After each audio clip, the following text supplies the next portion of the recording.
Donc là, cette année, on devrait clôturer à 4 millions de chiffre d'affaires. Pareil, le top 5, j'ai appelé ça le top 5 des pires excuses de boomers pour ne pas aller sur Amazon.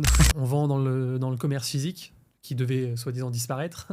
80% du e-commerce chinois est fait sur des marketplaces. C'est pas à nous de choisir où on doit vendre, c'est au client de choisir où il veut acheter. Et nous voilà repartis en live. Alors j'aime bien parce que les chiffres continuent de monter, donc je trouve ça hyper cool. Vous êtes 10 352 sur le live, c'est incroyable. Je crois qu'on a la moitié de la France qui est sur le live pour cette dernière conférence. J'en profite pour remercier une nouvelle fois Molly, parce que c'est grâce à eux que je peux recevoir Michael aujourd'hui dans ce studio, avec une vraie augmentation de qualité. On a encore quelques petits problèmes techniques de présentation, etc. Pour la 4e édition, on sera vraiment 100% bien formé. Molly qui a un PSP que tu connais bien en plus, Michael, et qui permet de simplifier les paiements en intégrant Onet, Klarma, PayPal, SACB dans une interface simple qui permet zéro friction au moment du paiement. Et on les remercie beaucoup. Big up Juliette. Avant de te laisser la parole, pour que tu puisses te présenter, je vais faire un petit état des lieux et de ce que je pense. Et justement, ça va être le sujet du jour. Ce que j'aperçois de plus en plus, c'est un cycle qui vient de Chine, qui part aux US et qui arrive en France. C'est cyclique comme ça depuis... j'ai commencé l'e-commerce à 20 ans, j'en ai 44, c'est comme ça depuis 24 ans. Les tendances naissent en Asie, sont démocratisées, mainstreamées aux US et arrivent en France quelques années plus tard. Ce que j'observe, c'est que la Chine fait énormément, la majorité de ses achats via le marketplace, que c'est en train de passer comme ça aux US, et tu me diras si je me trompe, et va arriver en France, est déjà en train d'arriver, va arriver en France. Face à ça, de plus en plus d'achats exportés de son site web sur TikTok Shop, sur des Amazon Buy Me, sur des Google Argentiques qui pourront faire comme Amazon Buy Me, faire l'achat à ta place. Bientôt sur les LLM, un partenariat de fou entre Shopify et OpenAI. Donc, j'ai la sensation qu'on va perdre des clients sur son propre site web au profit notamment des marketplaces. Et c'est génial de te recevoir, Michael, aujourd'hui, parce que tu es un vrai expert des marketplaces, et notamment de la plus grosse en France, Amazon. Et c'est à moi de te laisser la parole maintenant. Cool. Bah, écoute, merci de m'avoir invité. C'est très cool d'être là. Ça fera le petit lien avec Molly, parce qu'avec Juliette, on a eu cette discussion sur un de leurs podcasts sur l'évolution des marketplaces, quel est l'avenir des sites D2C, hein. Parce que derrière la question d'Amazon, c'est aussi cette question-là. Est-ce qu'il y aura encore des sites de marque dans 10 ans, ou même peut-être 5 ans d'ailleurs? 10 ans, c'est peut-être un peu long. C'est peut-être un peu long. Et encore, tu parles de marque. C'est-à-dire que c'est encore peut-être même pire quand tu es un Okara ou un Ultrix ou autre qui distribue. Et c'est ce dont on va parler là pendant une petite heure. Avant de commencer, je vais me présenter. Donc, je m'appelle Michael Weiss, j'ai 37 ans, je suis le cofondateur de ShapeArt. ShapeArt, c'est une marque d'accessoires pour la mobilité. Donc, on fait des supports téléphones pour vélo, moto, scooter, on fait des lumières de vélo, on fait des accessoires de running. Et on a la particularité d'avoir été omnicanal jour 1 depuis 2018. On vend en magasin. Maintenant, on a près de 6000 magasins revendeurs en Europe. Amazon, jour 1 également. Je crois qu'on va pas être loin des 10 000 avis sur Amazon, quelque chose comme ça. Donc, ça commence à peser. Quand on sait qu'il y a à peu près 1% des clients qui laissent un avis, on vous laisse faire les calculs. Et on a notre site de marque qui a longtemps été le parent pauvre de ShapeArt et qu'on est en train de faire monter petit à petit. Est-ce que c'est bien ou pas? On va en discuter. Et donc, moi, j'ai fait mes premières ventes sur Amazon en 2010. C'était un autre monde, hein. C'était pas Amazon actuel. Et avec ShapeArt, on s'y est mis dès le départ. Et moi, je m'y suis mis vraiment à fond depuis 5 ans, où je fais pas mal de choses aussi dans l'écosystème Amazon. Ça m'arrive de former des marques, ça m'arrive d'en accompagner certaines. J'ai une newsletter Substack qui s'appelle Amazon, avec un E, où je fais des petites études de cas, je fais des petits débriefs. Voilà. Donc, je prends pas mal la parole sur les marketplaces et sur Amazon, particulièrement en France, hein. Et voilà ce que je fais. Voilà ce que je fais de mon temps. ce qui me prend déjà pas mal de temps. Ouais. Parce que tu dis donc retail 6000, c'est très très huge. Ouais. Après, tu vois, un Decathlon, c'est 900 magasins, quoi. Ouais. Oui, ça peut aller vite dans ton secteur, après, mais ça reste. Il y a beaucoup d'indépendants aussi. Ouais, oui, ça reste très très huge. Ouais, on est des épiciers. Moderne, mais épicier. Ouais. Plus ton site, plus Amazon, enfin les marketplaces, Ouais. plus le retail, est-ce que tu as le droit, est-ce que tu veux nous donner une répartition de ton chiffre d'affaires actuel en fonction des leviers? Tu as le droit de dire Ouais, non, il mais n'y a c'est aucun, mieux si y a tu dis aucun oui. souci. Donc là, cette année, on devrait clôturer à 4 millions de chiffre d'affaires. Là, j'arrondis, hein, mais 4 millions de chiffre d'affaires. On va faire, grosso modo, un 60, ça fera 60% magasin. Et c'est l'objectif, on ne veut vraiment pas descendre en dessous. 30% Amazon, 10% le Shopify. Donc ouais, donc tu as quasiment, enfin je veux Voilà. dire pas de vente en fait, c'est pas vrai, mais c'est vraiment pas ton... Et là, Contrairement au e-commerce en classique qu'on a l'habitude de croiser tous les deux, ouais. d'ailleurs tous les trois, parce qu'Anatole est aussi à la table, mais il a pas le droit de parler, où on a plutôt bien 50%, voire 60% sur son propre site Ouais. et 40% le Donc reste. là, entre 30 et 10, cette année, on s'oriente plutôt vers un 25-15. Notre Shopify, on investit beaucoup, on avait du retard. Donc on essaie de rattraper. Et c'est en train de se passer, donc ça c'est top. Mais oui, on est un ovni sur les marques. On parle plus trop de DNVB en ce moment, mais il y a encore 2 ans, 3 ans, on était des ovnis. Hein. On vend dans le commerce physique, qui devait soi-disant disparaître. On vend sur Amazon, qui est un vrai danger pour n'importe quelle compagnie en France. Donc moi je me marre un peu. Je vais être, c'est peut-être les rares moments où où je peux flex un peu. Je rigole un peu quand même. Parce que on aura toujours besoin de magasins, le commerce de proximité. Enfin, le commerce, ça reste du contact. Et on va en parler sur ce qui se passe en Chine, parce qu'il y a pas mal de choses là-dessus. Mais oui, je pense qu'il faut de tout. Il faut être omnicanal et c'est pas à nous de choisir où on doit vendre, c'est au client de choisir où il veut acheter. Et nous, on s'adapte, point. Enfin, je commence déjà par la conclusion. Mais... Ouais. Bah, merci à tout le monde. Vous êtes 10 642 à nous suivre. C'est tout pour moi. terminé. Non, il y a d'ailleurs un truc qui m'étonne toujours. Je ne sais pas si tu l'as marqué sur tes slides ou pas, parce que j'ai pris un petit peu de retard. Mais ce qui m'étonne toujours, c'est que tu as carrément le lien Amazon sur ta fiche produit sur ton site. Alors ça, c'est quelque chose qu'on a pas mal tenté. Et ça va faire la boucle avec l'échange que vous avez eu tous les deux avec Anatole. Quand on a lancé 2018, 2020, je dirais même jusqu'à 2022, les solutions de traduction, c'était éclaté, il n'y a pas d'autre mot, c'est nul. Surtout quand on a des produits un peu spécifiques, typiquement le vocabulaire de la moto. Enfin voilà, c'était nul. Si tu voulais bien le faire, ça coûtait très cher. C'était pas dynamique. Donc, il fallait toujours passer du temps pour remettre à jour tes domaines et compagnie. Donc, on s'est dit, mais en fait, Amazon, quoi. Et en plus de ça, tu as une qualité de service qui est incroyable. C'est-à-dire que la livraison, elle est gratuite. Elle est en 24 heures. En Allemagne, en Espagne, en Italie. Moi, je suis pas capable de faire ça avec mon propre site. Moi, je livrais en 6 jours à 4,95 €. Et en plus, ça me coûtait de l'argent. Donc, et le 6 jours, il est hors taxe. Hein. On a fait du Deliv & Go, on a fait du Colissimo. Donc en fait, ça a été un peu une évidence. Et tu avais aussi un critère de crédibilité. Tu es en Allemagne, Shapart.com ou Shapart.de, ils n'ont aucune idée, ils ne savent pas ce que c'est. Amazon, ils connaissent. Et tu sais que sur Amazon, tu as le moindre souci, tu es remboursé.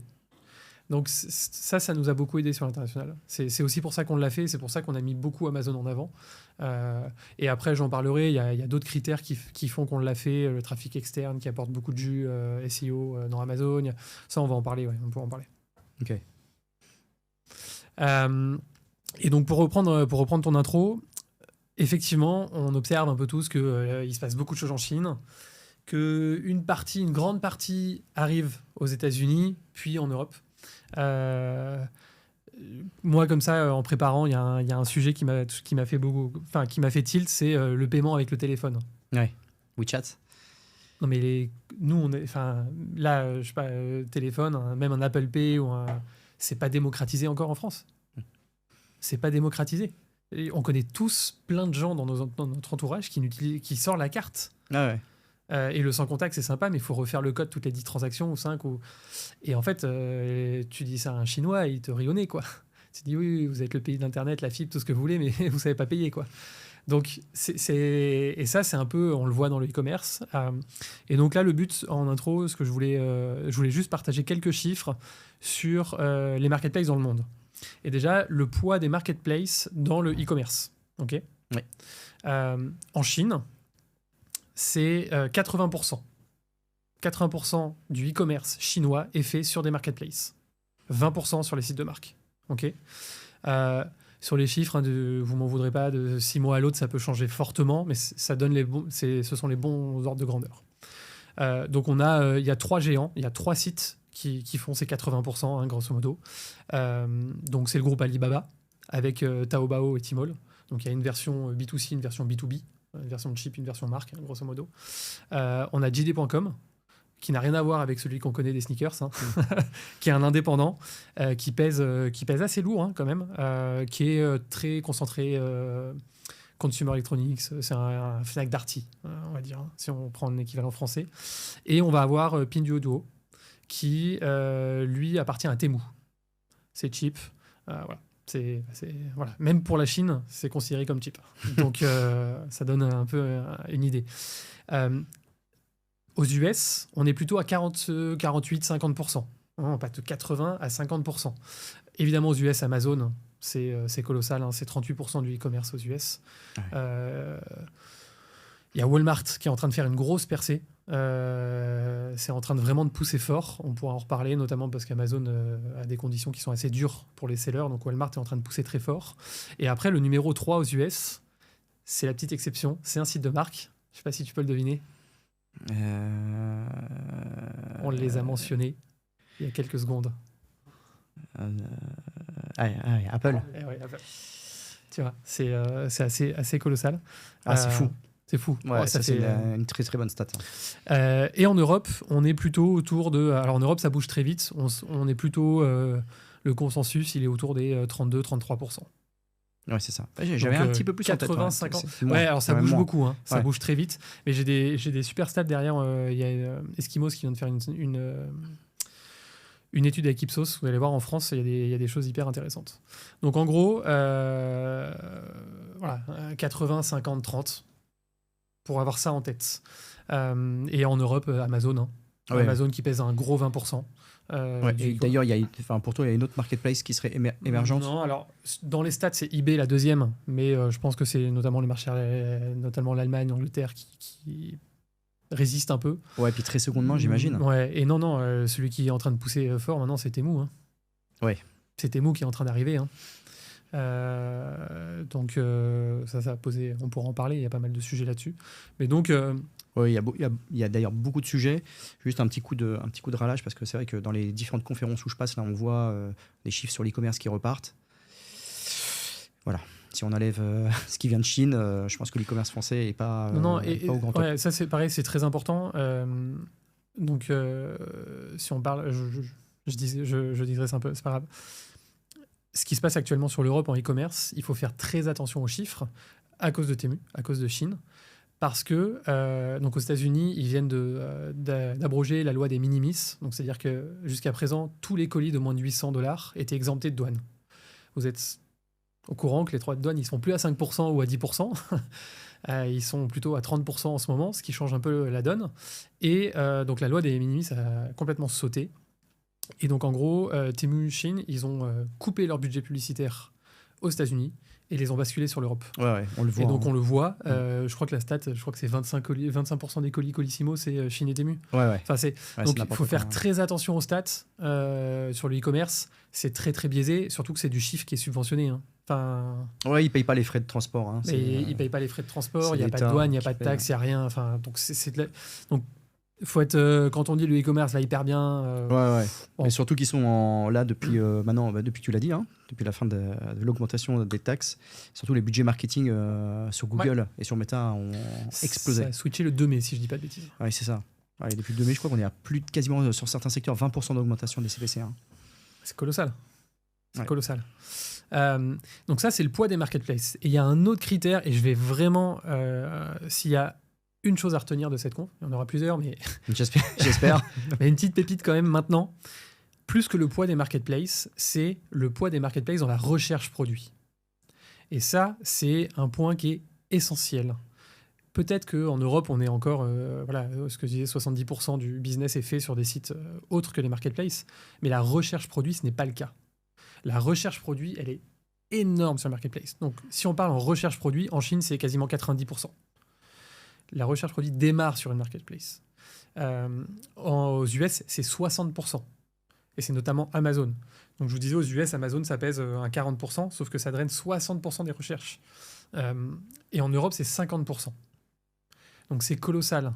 Et il y a des catégories, je parle de la beauté, ça monte à 60%, y compris en Europe. C'est-à-dire que vous êtes une marque et vous dites, non, mais moi, Amazon, c'est pas pour moi. Pensez-y à 2 fois. Mais ça, tu l'expliques comment? Ça voudrait dire, si je pousse un peu le raisonnement, que quand tu es sûr d'acheter quelque chose, quand tu as une envie d'acheter quelque chose, tu as un réflexe marketplace qui est quasi immédiat, Oui. et que le reste du business se fait par dommage collatéral, parce que tu vois quelque chose, achat d'impulsion ou autre. Comment tu l'expliquerais, toi? En fait, les gens vont regarder sur les marketplaces en disant j'ai envie de voir à peu près combien ça coûte, les avis. Ils vont aussi aller voir sur Google. Ils vont croiser un peu. Mais en fait, c'est plus OK, j'ai Google et ça s'arrête là. Non, c'est les marketplaces. Et je vais vous détailler les chiffres sur la France juste après. Mais ça, il faut l'avoir en tête. Les marketplaces, c'est un endroit où on vend et c'est un endroit où on se fait voir. Et c'est tout l'impact du retail média. C'est impossible de parler de marketplace sans parler de retail média. Toute la différence, elle est là. Et il va falloir bien piloter pour profiter à 100% de cette visibilité qui est nécessaire et bien gérer la partie commerciale pour maximiser ses marges et son chiffre d'affaires, sa dépendance. On va en parler de pas mal de critères. Ok. Et les marketplaces, c'est important. Pourquoi? Parce que les tendances actuelles viennent de là. Donc j'en ai sélectionné 4 qui sont assez intéressantes. Deux premières, c'est social commerce et live shopping. Ça a beaucoup de sujets, on va pas s'étendre à fond dessus. Juste, donc en Chine, c'est colossal. Hein. C'est 700 milliards de dollars de GMV. C'est 2 milliards aux US et c'est 200 millions en France, quoi. Oui. Alors c'est en train d'exploser aux US et donc ça va aller très vite. Les chiffres, ils sont déjà périmés, il n'y a pas de problème. Vous voyez l'écart. C'est J'ai l'impression que ça arrive quand même plus lentement que l'essor des marketplaces en Europe. Oui, ça arrive beaucoup plus lentement. Je pense qu'il y a des raisons culturelles aussi.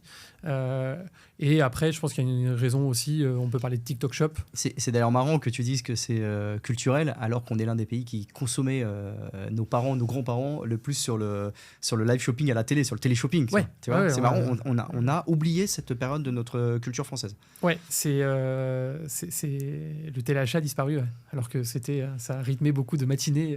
Exactement. Ouais. Anatole est un peu jeune pour ça, mais non, ce qui est intéressant, c'est donc il y a 3 acteurs, hein. Il y a TikTok, et il y a Taobao, donc le groupe Alibaba, et Kuaishou. Pourquoi je vous parle de Kuaishou? C'est que en gros, en Chine, il y a 2 TikTok. Il y a le TikTok urbain jeune branché, donc Douyin, et il y a Kuaishou qui est le TikTok des campagnes. Où ça représente quand même 25%. Hein. C'est colossal. Hein. C'est le TikTok plus humain, plus authentique, mais ça achète de la nourriture dessus. Ça achète, voilà. Donc ça, je voulais le noter. Ça segmente aussi par rapport aux personas. Une plateforme plus jeune, une plateforme plus authentique, plus urbaine, plus campagne. C'est assez intéressant de voir ça. Les taux de conversion sont monstrueux. Hein. On est à plus de 20% de conversion. C'est colossal. Voilà, ça, c'est la première tendance, c'est le live. Deuxième tendance, ça va être toute la partie group buying. Et c'est ça qui est très fort sur les apps et sur les marketplaces en Chine. C'est là où je dis attention à la différence culturelle. Typiquement, sur les marketplaces en Chine, il peut y avoir un responsable de quartier qui crée son groupe WeChat et qui va prendre les commandes de tous les habitants de l'immeuble ou du pâté de maison, qui va commander. Il va réceptionner ou faire réceptionner dans un magasin la commande, souvent pour la nourriture, en alimentaire, ça marche très bien. Et derrière, il va toucher une com pour avoir organisé cette vente.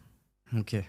Donc ça, de là à ce que ça arrive en Europe et aux US, où on est des cultures beaucoup plus individualistes, ouais. À voir. On a eu des tentatives quand même avec Groupon, parce que c'était Groupon, un peu la promesse. Ouais, Groupon, c'était un peu ça. Donc, à voir comment ça évolue. Mais c'est un peu les paniers AMAP et compagnie, les paniers de fruits et légumes, ça existe. Ça se fait. Donc, à voir. Mais ça pèse très lourd dans l'univers marketplace chinois. Et après, c'est le consumer to manufacturer, c'est la précommande. Sauf que c'est poussé à l'extrême, quoi. Donc c'est en flux tendu. L'usine qui propose de monter à 50-100 pièces pour 100 personnes, livrées directement et pas d'intermédiaire. Et la dernière c'est pas une tendance, mais la dernière explication, c'est que tout est fait dans des super apps. Donc tout est centralisé sur WeChat ou sur des mini-apps intégrées de paiement. Et donc en fait, on se prend pas la tête, quoi. C'est OK. Il y a une super app qui gère tout. On se prend pas la tête. Okay. Et on n'est pas obligé d'avoir 10 milliards de comptes, tout est agrégé, donc ils ont bien compris ça. Ça, c'était le petit point Chine. Et si on passe sur la France, donc on en a parlé rapidement, c'est en train d'évoluer, ça grossit, les marketplaces sont en train de grossir très fortement. Amazon numéro 1, c'est à peu près 40% du poids des marketplaces. On a Cdiscount toujours en numéro 2. Qui résiste, Fnac Darty, Mano Mano, Rakuten. Et après, voilà, on est déjà sur la longue train. Tu peux nous donner, t'as le chiffre pour Cdiscount ? Je suis toujours sur deuxième, mais c'est quoi le rapport simple ou double, simple ou triple ? Alors, moi, je suis un peu surpris par ces chiffres-là. Donc là, je dis, prenons des pincettes. C'est 4 fois moins qu'Amazon.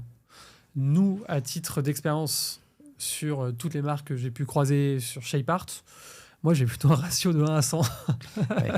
Donc, après, c'est sur notre catégorie de produits. Je pense que sur l'électronique, c'est différent. Voilà, mais avec la politique agressive qu'ils ont en prix, sur l'électroménager, pourquoi pas ? Ouais, pourquoi pas ? Mais ils sont toujours là, en tout cas. Et dernier point sur la partie France, ça, c'est vraiment ce sur quoi je voulais appuyer, c'est la recherche produit. Okay. Sur la recherche produit, donc c'est l'étude Eskimos Ipsos qui est assez intéressante. Il y a deux items.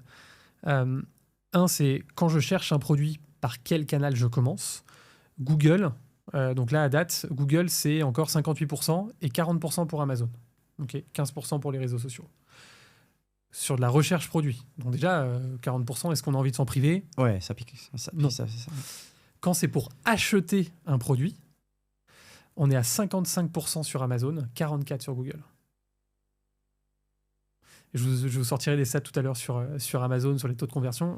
Franchement, c'est assez bluffant. J'étais chez eux il y a 2 jours. Donc, du coup, on a eu des stats fraîches. Donc, en fait, et je réinsiste là-dessus sur la recherche produit. Les marketplaces, ce sont à la fois des vitrines et à la fois des canaux de vente. Pas juste des canaux de vente et pas juste des canaux de vente qui vont cannibaliser votre chiffre. Non, ce n'est pas ça. Donc ça, c'est vraiment l'enseignement que vous devez retenir de cette première partie. C'est colossal ailleurs. C'est encore en train de monter aux États-Unis. En France, ça va arriver très fort. Et donc, oui, les sites de marques et de distributeurs, ça va être très compliqué. Et l'autre conclusion cachée qu'il y a de toutes les stats et de la manière dont fonctionnent les marketplaces, c'est que ça va être des intermédiaires. Tous les intermédiaires vont sauter. Ça, c'est un peu ma conviction. Et c'est là où je pense que la Chine va driver. Quand je parlais des précommandes ou des achats groupés, c'est directement avec les usines. Sur Amazon, en France, 70% des vendeurs sont chinois. Ce ne sont pas des entreprises. Ce sont les usines directement qui vendent. Nous, sur notre catégorie de produits avec Shapeart, en vélo, en moto, je n'ai que des Chinois en face de moi. Ouais. Et ce sont les usines. Donc, si mon produit est le même, je suis mort. Il y avait le PrestaShop Day auquel j'étais avec Anatole. Justement, on a fait un quiz et on a vu, il y a Nicolas Rateau de Lobotin qui nous a sorti la stat. Je crois que c'était 16 000, Anatole, si je ne me trompe pas. Seulement 16 000 PME françaises sur Amazon. Toi, tu confirmes ce chiffre ou ça Je ne l'ai pas. Tu l'as pas ? Je ne l'ai pas. Ça me paraît... et que le reste, c'était en fait des boîtes allemandes, et puis surtout chinoises, italiennes, espagnoles. Bah, si, ça colle. Moi, j'ai 70 000 vendeurs en tête sur actifs sur Amazon. Ouais, on est passé. Okay. Donc, ça fait du 22%. Ouais, ça colle, hein. C'est 20% de Français, 60% de Chinois et 20% de reste, Europe, États-Unis. Donc, non, et puis en plus, on joue pas au même jeu. On va y venir, hein, on va en parler, mais on joue pas au même jeu. Mais le constat est là. Donc vraiment, ce côté, c'est un canal d'acquisition, de vente et un canal de recherche produit et de vitrine. Ça, c'est important. La question, c'est du coup, une fois qu'on sait ça, est-ce qu'on y va ou pas ? Oui, exactement. C'est exactement la vraie question de cette conférence. Est-ce qu'on y va ou pas ? Si vous me répondez encore non, c'est que j'ai pas été assez bon. Alors, est-ce qu'on dit non mais ou oui mais ? Alors, j'ai préparé le top 5, j'ai appelé ça le top 5 des pires excuses de boomer pour ne pas aller sur Amazon. J'espère qu'il n'y a pas la mienne. Ceux qui me connaissent le savent, je suis toujours un peu provoque, mais bon, c'est avec bienveillance. Première raison, number one, les marges. Amazon, ça coûte beaucoup trop cher. J'ai pas les marges pour y aller. Amazon, ça coûte, c'est vrai. C'est vrai. Par contre, je suis bien placé pour le savoir, ça ne coûte pas plus cher que d'autres canaux de distribution. Vous êtes en distribution et vous vendez. Nous, c'est notre cas. On vend à des grands comptes en Allemagne. Il y a des intermédiaires, il y a un grossiste au milieu, il y a le grand compte. Je lâche des marges. Hein. Je gagne pas moins d'argent avec Amazon qu'avec ma chaîne de 200 magasins de moto en Allemagne. Ouais, il y a quand même peut-être la notion de marge entre Shepard qui produit, fabrique, et Okara qui distribue, tu vois, oui, par exemple. Mais ce que je veux dire, c'est que la logique est la même. C'est-à-dire que Okara, en tant que distributeur, ça t'empêche de faire du négoce derrière et de revendre à d'autres boutiques, comme ça t'empêche de vendre sur des marketplaces. Ça te bloque sur Amazon, mais ça te bloque ailleurs aussi. Ah ouais, Donc, complètement. c'est pas une excuse propre à Amazon, et c'est ce que je dis. Si tu as un problème de marge pour vendre sur Amazon, tu auras ce problème ailleurs. Et a priori, tu auras à peu près le même problème pour vendre sur ton propre site, parce que sur ton propre site, tes coûts d'acquisition, ils sont de plus en plus élevés, on en a parlé. Donc, il y a un calcul à faire.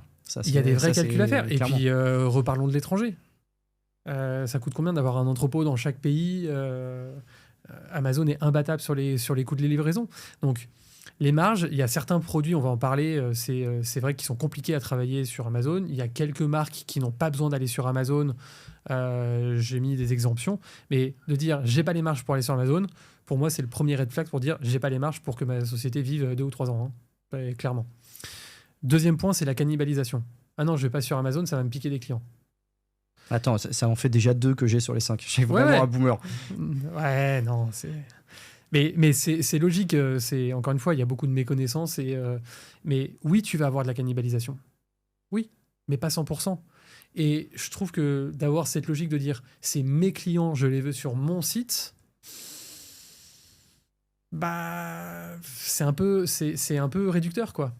Toi, quand tu vends une montre, c'est ton client, mais est-ce que c'est le client de la marque de montre ? Alors, ça devient de plus en plus compliqué. Non, a priori, c'est mon client.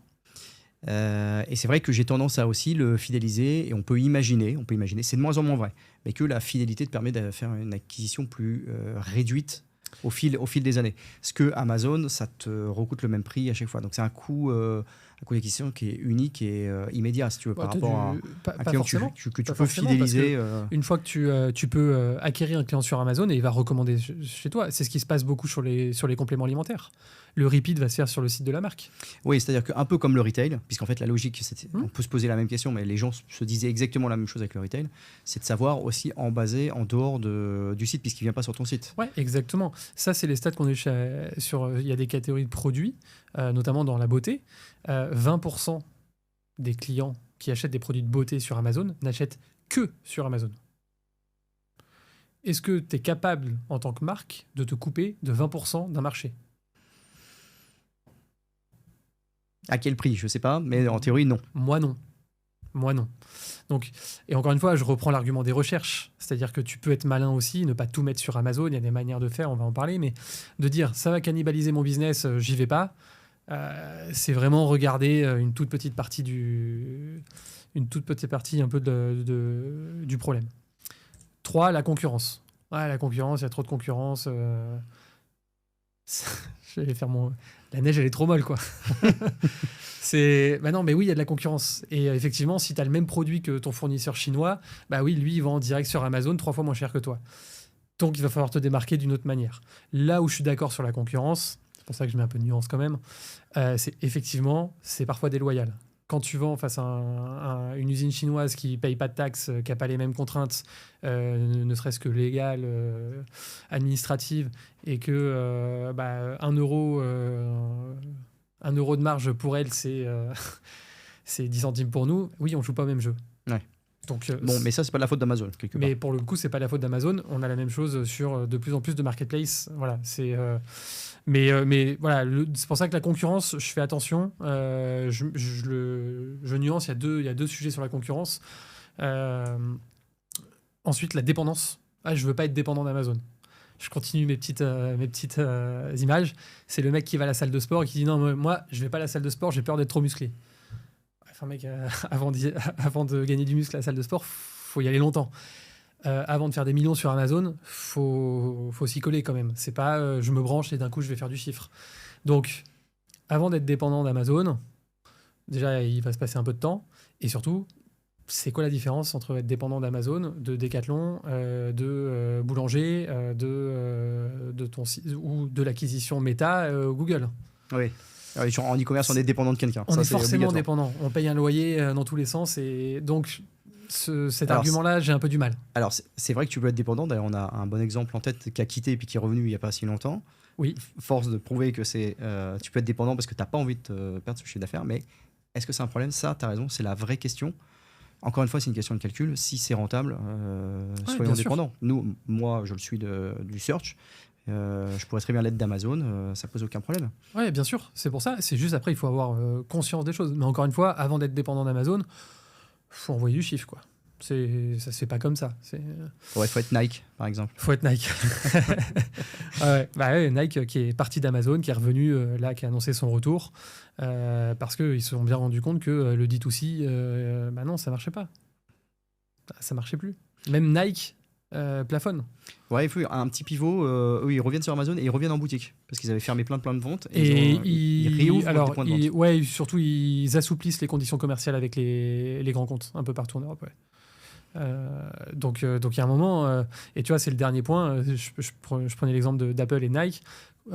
Sur Amazon, je contrôle pas mon image, donc j'y vais pas. Si vous faites de l'ultra luxe, il n'y a pas de problème, je comprends. Distribution ultra sélective, je comprends. Cette discussion de je vais pas sur Amazon, ça va détériorer mon image. Pour moi, c'est la même qu'il y a 10, 15, 20 ans. En mode, moi, je vais pas en hypermarché, c'est mauvais pour mon image. Apple, ils sont chez Carrefour. Hein. Ils ont des corners chez Carrefour. Et ça, pour moi, c'est faux. On peut faire plein de choses sur Amazon. Oui, ce sera pas aussi clean qu'un site de marque. Mais c'est le site e-commerce numéro 1 au monde. Ouais. Et puis d'ailleurs, en Chine, le luxe se vend aussi sur les marketplaces. Mais bien sûr. Donc, oui, que Hermès n'y aille pas, évidemment. Mais là, on a vu, donc Nike revient. Alors, c'est pas du luxe, mais ça reste une très belle marque quand même. Hein. On aimerait tous avoir créé Nike. Hein. Tous. Moët et Chandon. Oui. Enfin, tu vois, c'est le groupe LVMH, quoi. Ils sont là. Ils sont revenus. Et ils ont un beau corner de marque, des belles vidéos. Ils n'ont pas mis tous leurs produits. Évidemment, ils n'ont pas mis les bouteilles de champagne à 4000 balles. Mais voilà. Donc, ils ont fait ça correctement. Ils y sont. Donc ça, c'est un peu les 5 pires excuses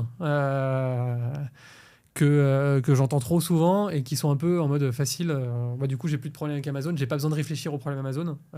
Voilà pourquoi. Non, il y a des vrais freins à l'entrée d'Amazon. Ça arrive.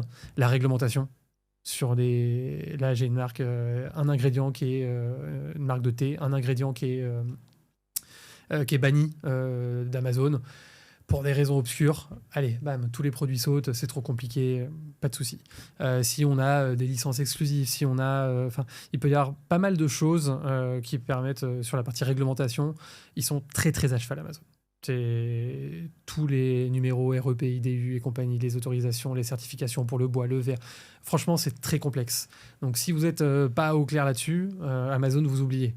Vous allez être banni, les produits vont être bannis directement. La marge, si effectivement vous n'avez pas de marge, n'y allez pas.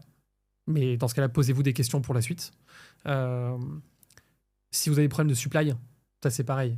Ça arrive souvent chez les marques un peu plus petites. Des approts en stock qui sont fluctuants, qui tombent souvent en rupture. On oublie Amazon. Amazon, il faut que ce soit carré, il faut que ça roule, il n'y a pas de rupture. Ils sont assez durs sur les gestions des stocks, donc non, il faut être clean. Quand on envoie les produits, l'étiquette, elle est au bon endroit, en bas à droite. Enfin voilà, il faut... positionnement ultra-luxe, on en a parlé, et un produit moyen. Si vous avez un produit moyen, n'allez pas sur Amazon, vous allez vous faire éclater. Ouais. Qu'est-ce que toi t'appelles un produit moyen? Un produit moyen, je vais donner un exemple très concret. Ça, je ne tape pas que sur les autres, je tape aussi sur moi. Chez Shapeart, on a un support téléphone pour rétroviseur de scooter. Okay. On a deux versions, une version élastique, une version vissée, 30-40 euros. La version à 30 euros, elle est notée 4,3 ou 4,4 sur notre site. Elle était notée 3,9 sur Amazon. Stop, produit supprimé, n'en parle plus. Et la version au-dessus qui est notée 4,4, on l'a baissé de prix, on a fait les efforts, machin. Voilà, c'est tout. Ton produit, il est moyen.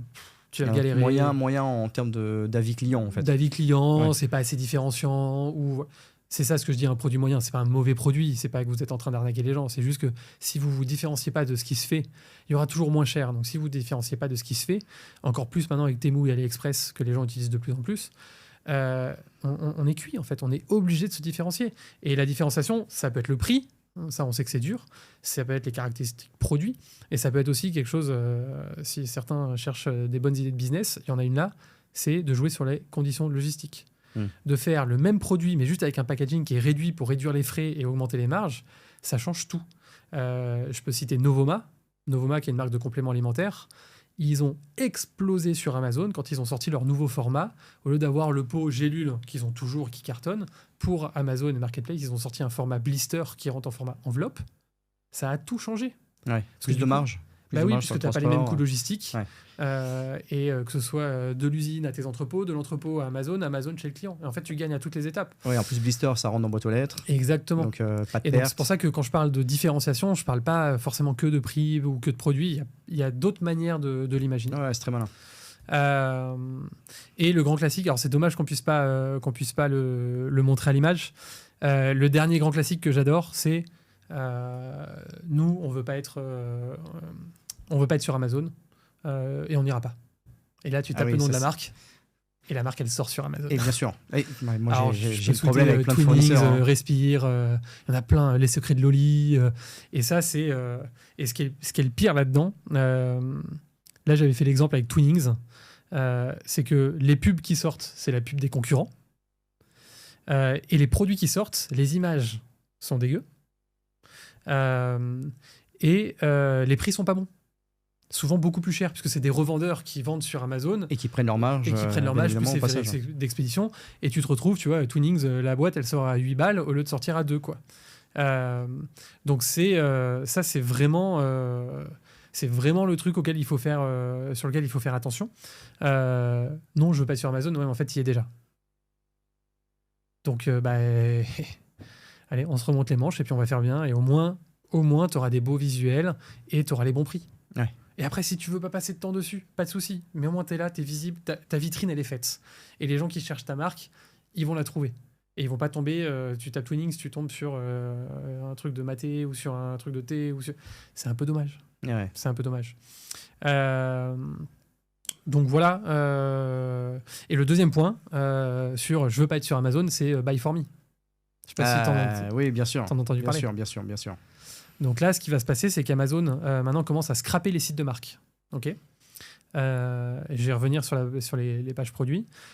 Donc en gros, si Amazon veut un produit et qu'il n'arrive pas à l'avoir, eh ben, il va le mettre en ligne quand même. Et il va l'acheter sur le site de la marque pour vous. Ouais, c'est complètement fou ça. Mais moi, je suis pas sur Amazon. Ouais, c'est complètement donc, fou. Hein. Je veux pas dire que vous pouvez pas gagner le combat. C'est juste que, c'est un peu dur de dire soyez malin, mais connaissez les règles du jeu. Ouais, on est. Je fais signe à Michael que. Ah bah je te dis que ça pourrait durer 1h30. Il lui reste 10 minutes. Apprenez les règles du jeu. Et de toute façon, là déjà, on voit les règles du jeu, on voit les tendances. Anticipez. Mais prenez la place, faites une présence, même au minimum.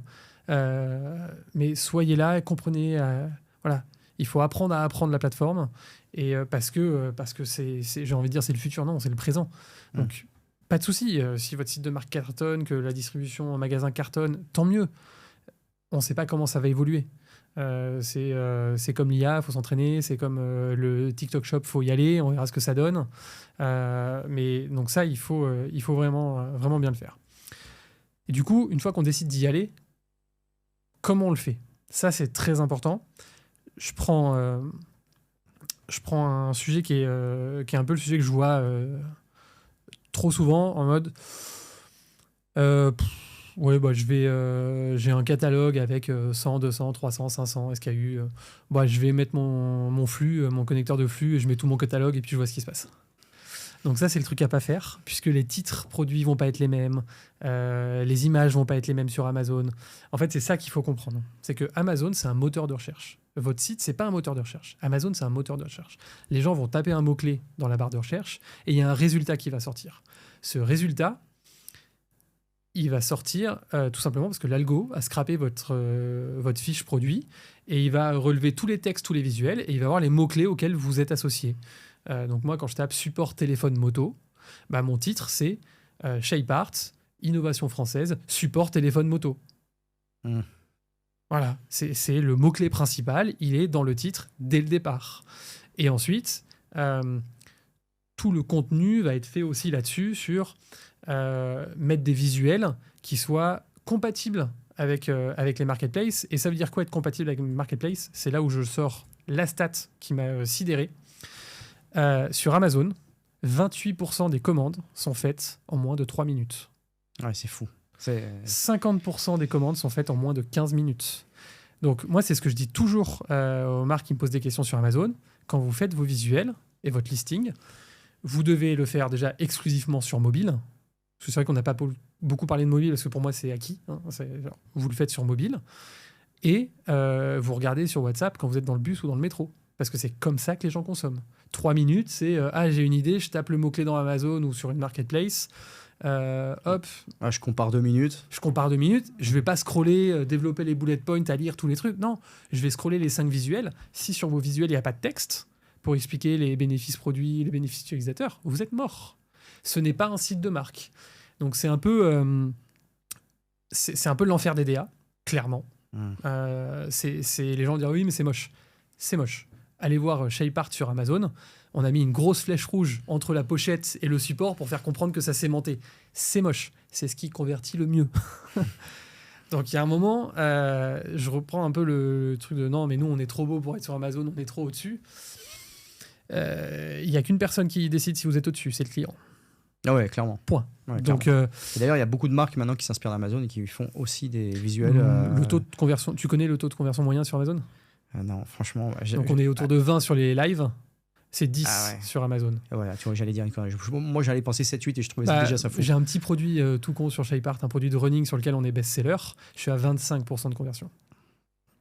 25% de conversion. Moi, j'ai ça sur Shopify. Demain, on est aux Maldives. Ouais, tu m'étonnes. Ça n'existe pas. Ça n'existe pas. Donc voilà. Et pourquoi c'est d'autant plus important maintenant de bien anticiper les marketplaces, c'est que les marketplaces scrapent vos sites. Et donc, que ce soit pour les allégations, les prix et compagnie, vous allez devoir avoir les mêmes contenus sur votre site et sur les marketplaces. Donc ça, c'est quelque chose qu'il faut avoir en tête dès maintenant.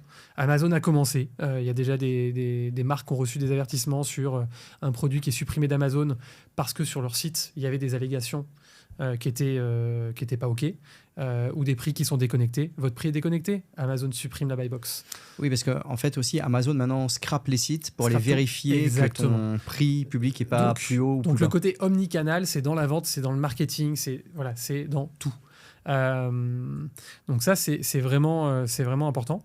Et le dernier point sur Amazon, c'est qu'Amazon, c'est un pay-to-play. Vous ne pouvez pas ne pas faire de pub sur Amazon. Voilà. Il n'y a personne qui arrive à s'en sortir en organique. Aujourd'hui, c'est plus du tout possible. Tu peux faire de l'organique, mais tu es à 20% de ton potentiel. Ou 10% de ton potentiel.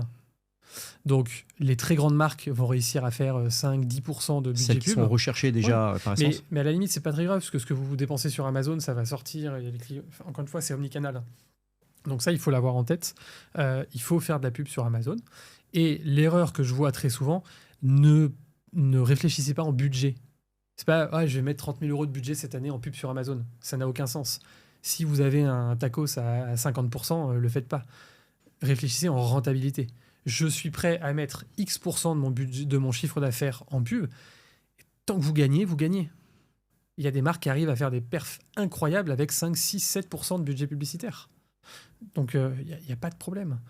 Et puis, regardez-le en parallèle de ce que vous faites sur Meta. Et c'est pas Amazon, c'est un silo et c'est tout. Non, plus vous allez dépenser sur Meta, plus vous allez vendre sur Amazon. Pareil sur Google. Donc en fait, il faut le penser global. Donc je sais que c'est très dur pour les grands groupes qui fonctionne avec des cases. Mon budget Meta, c'est ça, mon budget Google, c'est ça, mon budget Amazon, c'est ça, et il n'y a rien qui est connecté. Oui. Et ça, c'est vraiment, ça fait partie des sujets qui sont très importants. Je suis allé un peu vite sur cette partie-là Amazon, mais en gros, voilà les enseignements qu'il faut avoir en tête. Et voilà. Et tout simplement, je me suis noté 3 points pour conclure. Et on est dans les temps. Donc on est dans les temps. Allez, parfait. Le point numéro 1, c'est les marketplaces. Il ne faut pas oublier qu'elles sont au cœur de la recherche produit. Oubliez le côté vente, juste la recherche produit. C'est le présent, ça va être encore plus fort à l'avenir. Donc, c'est impossible de les ignorer. Ouais, ça, moi, c'est mon point de vue. Je suis très open à changer de point de vue. Il va falloir me montrer des chiffres sérieux. Franchement, je n'y crois pas. Je pense que ça va être de plus en plus costaud. Le deuxième point, c'est que ça va être de plus des intermédiaires. Et donc, les marketplaces, Amazon fait pareil. Hein. Amazon fait tout pour bosser en direct avec les usines. Bien sûr. Ouais. Pourquoi ? Parce que si tu enlèves les intermédiaires, plus de marge, plus de marge. rentabilité. Jeff Bezos, sa phrase la plus connue, c'est Your margin is my opportunity. Votre marge est mon opportunité. Ça veut tout dire. C'est très bon. Ouais. Mais elle est excellente, cette phrase. Et en même temps, il a raison. Donc, ça veut dire quoi ? Que tout va être plus désintermédié. C'est-à-dire que les marques, comme nous, vont devoir innover de plus en plus. Ça peut être sur l'image de marque, créer une brand love, mais il va falloir se différencier. Le drop est mort. Les marques, les private labels, je leur donne pas très long si elles n'arrivent pas vraiment à innover. Et innover, c'est pas changer la couleur d'une bretelle et mettre un logo. Hein. Je parle vraiment d'innovation produit, ce qui est dur. Mais ça c'est le deuxième point.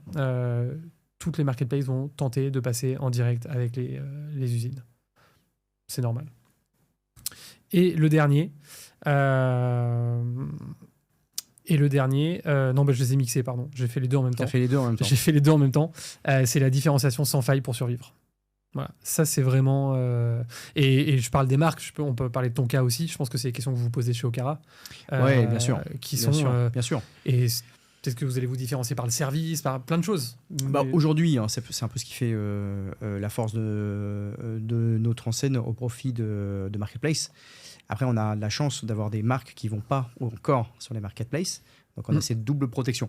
Mais c'est vrai qu'on se pose beaucoup de questions sur l'avenir. Si elles sont de plus en plus hégémoniques, peut-être que les marques qu'on distribue iront sur ces marketplaces. Après, on peut se poser la question, est-ce qu'on a encore un avantage concurrentiel par rapport à Amazon ? Il faut rester réaliste. Donc, bien sûr, c'est des questions qu'on se pose et on s'en pose beaucoup d'ailleurs sur ce sujet en ce moment. C'est pour ça que ça m'a fait très plaisir de terminer par toi, Michael, parce que là, on arrive à 17h29 et on me fait signe de tous les côtés que on est bon, c'est l'heure d'aller boire un verre d'eau. Un peu accéléré. Un peu accéléré sur la fin, mais non, c'est hyper intéressant. Je te remercie. Avec grand plaisir. On va donc clôturer cette 3e édition de l'E-Com Day.